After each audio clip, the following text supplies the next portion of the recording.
So I came to Marshall in 1995, graduated from Buffalo Wayne High School, which does not exist anymore. It was consolidated, so my alma mater's not around. But I came to Marshall and was a biology major for a year. Thought I was going to work, I don't know, in park service or do something outdoorsy. My very first history class, or actually my very first class on the first day of school, I still remember I walked into, it was the U.S. Survey, 1877 to present, and I was hooked. That was it. And it took me a year to change my major, but I eventually did. And when I switched my major to history, I got a bit of kickback from home because my parents didn't quite understand what I was going to do with that. I told them I wanted to be a professor. And so they understood teaching and high school teaching, but being a professor was weird. That was not something that they had a lot of experience with. My dad worked in a factory. My mom taught home economics in high schools. I'm Kara Dixon Buick, and I am at TCU in Fort Worth, and I have a position that was created in memory of a TCU student who was killed in Afghanistan, Benjamin Schmitt.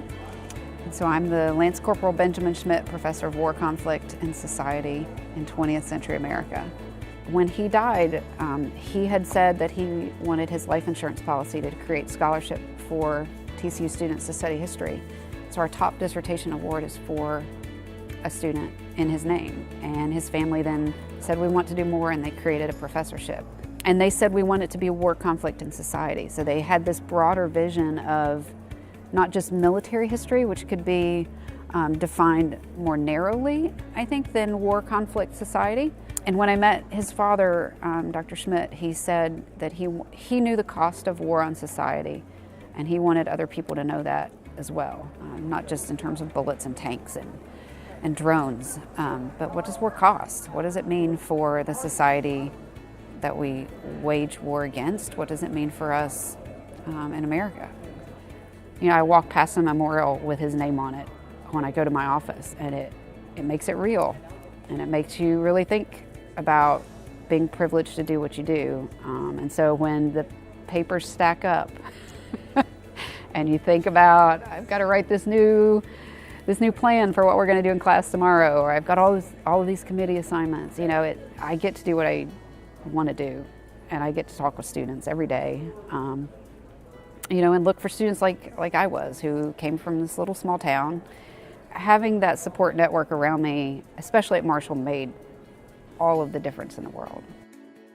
I learned history, I learned how to be a historian, but I learned to be a professor because I had professors who would sit down and talk to me like I was a human being. They were models of how to work with students. You know, I can think of many, many days when I just walked up and down that long hallway in Harris Hall. I would go from office to office to see who was in. And I could walk in and talk about whatever. I could talk about class, I could talk about whatever the case was at that moment. There was always an open door. I was a history and an English major. I was a double major, and I was in the honors program. And so it took what seemed at first like a large university, right? I came from a very small high school. There were 96 people in my graduating class. And so to me, Marshall seemed big, right? By lots of other college standards, it's not big, but it was big. And the history department, the English department, the honors college, that was a way for me to make my people, make my group. You know, I went to Indiana and I got an MA and a PhD, and I taught at community college. I taught at 2 different liberal arts schools, and now I'm at TCU, and I learned to be a professor at Marshall.